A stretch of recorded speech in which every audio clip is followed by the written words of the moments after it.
अस्सलाम वालेकुम दोस्तों, अॼु तव्हांखे ॿुधाईंदासीं त दुनिया जे कंहिं न कंहिं कुंड में कंहिं न कंहिं जो हम शिकिल ऐं हम आवाज़ माण्हू मौजूदु हूंदो आहे। ईअं ई तव्हांखे हिकु अहिड़े माण्हू सां तव्हांजी मुलाक़ात कराईंदासीं जंहिंजो आवाज़ ऐं चहिरो सिंध जे भलोड़ रागी मास्टर मंज़ूर जे हम शिकिल ऐं हम आवाज़ आहे। दोस्तों, जेकॾहिं तव्हां मुंहिंजे यूट्यूब चैनल ते नवां आया आहियो त महिरबानी करे मुंहिंजे यूट्यूब चैनल खे ज़रूरु सब्सक्राइब करे घंटी जे बटन ते क्लिक करे नोटिफिकेशन ऑल करे छॾींदा, जीअं नई वीडियो जी नोटिफिकेशन तव्हां ताईं बर वक़्तु पहुची सघे।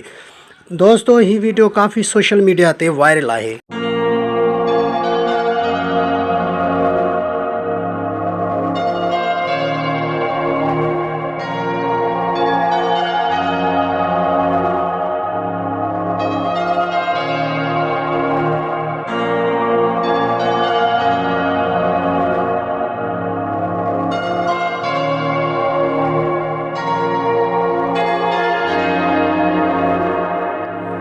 अचो त दोस्तों, सभ खां पहिरियां तव्हांखे हुनजो आवाज़ ॿुधायूं।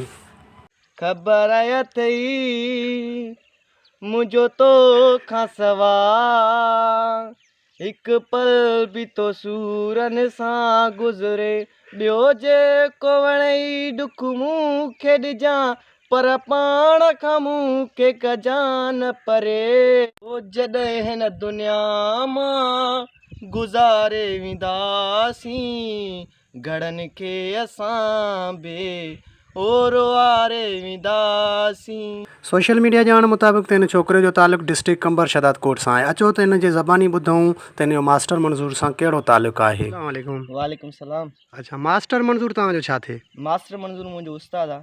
अच्छा, कॾहिं खां वठी मास्टर मंज़ूर जा तव्हां गाना ॿुधंदा था अचो? मास्टर मंज़ूर जा गाना मां नंढपिण खां ॿुधंदो थो अचां। अच्छा, मतिलबु तव्हांजो मास्टर मंज़ूर सां को तालुक़ु न आहे, बसि तव्हांजो उस्ताद आहे उहो? हा, असांजो उस्ताद आहे।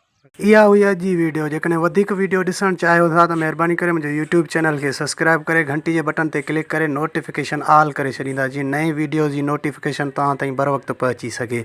मिलंदासीं नई वीडियो में, तेसि ताईं अल्लाह हाफ़िज़।